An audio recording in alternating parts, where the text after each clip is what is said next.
Hi everyone, this is Ezzy once again. So I am hoping you're having a good day. Like me, I'm having a good day because it's my day off. So it's my day off, it means I have to do something for myself. It's my me day. So today, since I'm always having a bad hair day these days, and ayan na, naglalabasan na yung mga kulay ng original color ng buhok ko. So, yeah, I'm planning to put some color para naman medyo mag-brighten up yung aking look. Okay, so just a DIY. I'm not good with it, pero I'm really trying to do it on my own kasi medyo expensive siya to do outside. Kaya, yeah, let's start.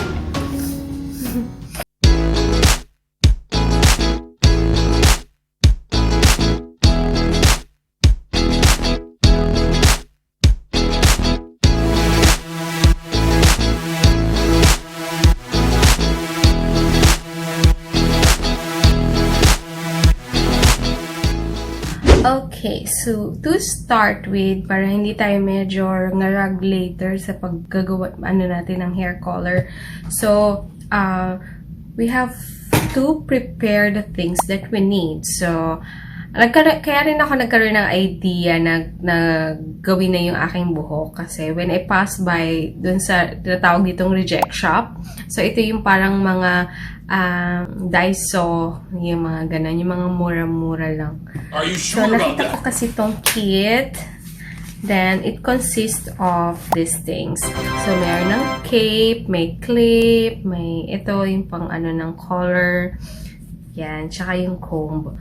So I think you can order to online sa mga Lazada or and I don't think it's that expensive. So para lang meron kayo at home.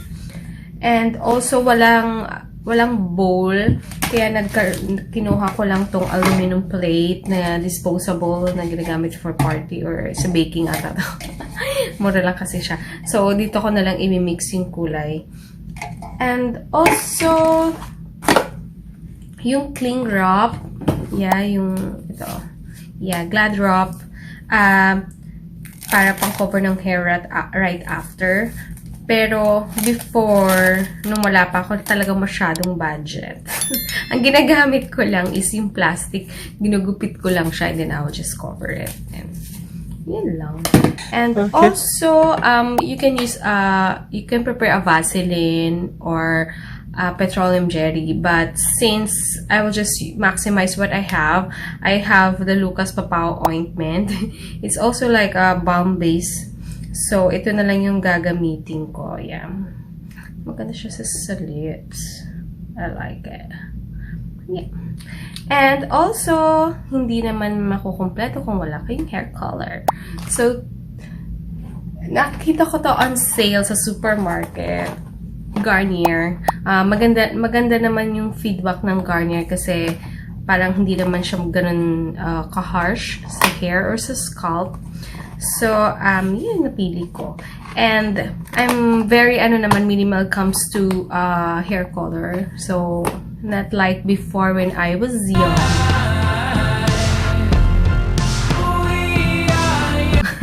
I like vibrant colors like red, yeah, or orangey colors. Yan. Since nag-age ka na, you want something minimal na parang it's easy to maintain. So I always go to dark colors.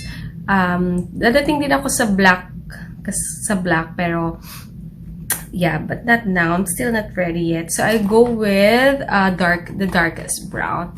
Yan, para medyo kapag naarawan may konting color.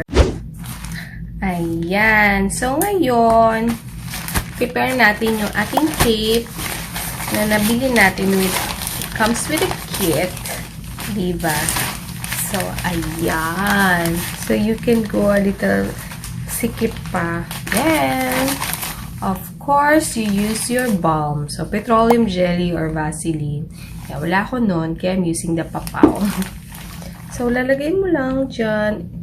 Ito, I think, yung lagi ko nakakalimutan kapag nagkukulay ako. Kaya parang every time, may mga black ako dyan.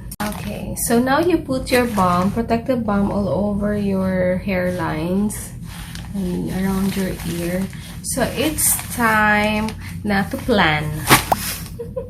May planning siya. So, with the use of the comb, yan, i-plan mo na kung saan ka magsisimula. A few minutes later.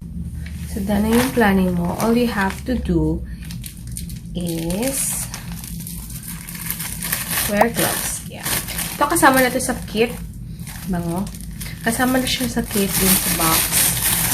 Very important to para hindi naman maghulay sa inyong mga balat. Diba? Garnier, it comes with this kind of tube. So, gagawin mo lang, kukunin mo na yung pang mixture and then you will just pour it there. Diba? Pero, you can also, I will still set this aside kasi I think I will need it para yan yung patungan ng aking mga supply and all. Okay, so ngayon, ang mga bottles are ready. So, ito-try ko din to use this kind of bottle. And also with your hair. So, you can just mix it or shake it. Hindi siya ganun kati.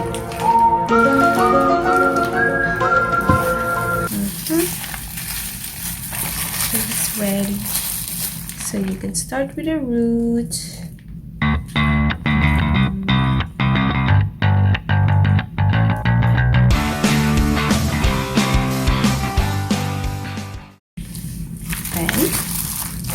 You can use this brush.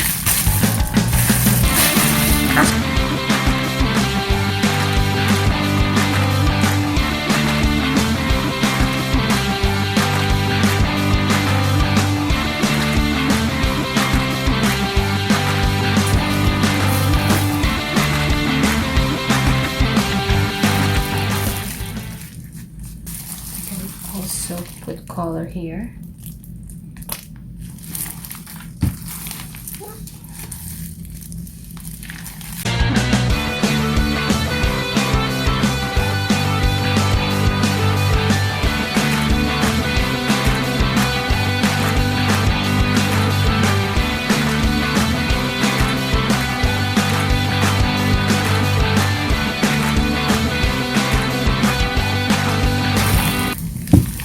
Okay, now section your hair and do the other side.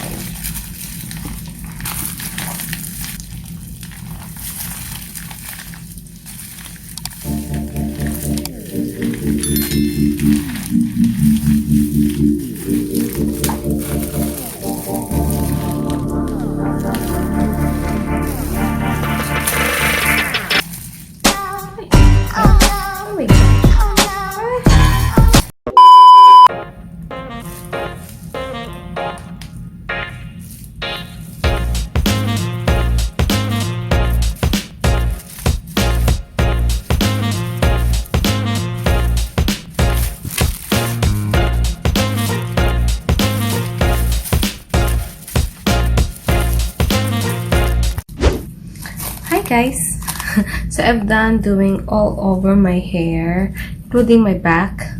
Tinanggal ko na yung cape and my gloves kasi medyo messy na siya. So, yan ang product kapag nagtitipid ka. Messy, but it's alright. Pwede siya matanggal with alcohol or acetone. So, ngayon, ibababad na natin siya. 20 minutes later. So, while your hair is nakabalot, you can clean your mess all over your face or all over your room.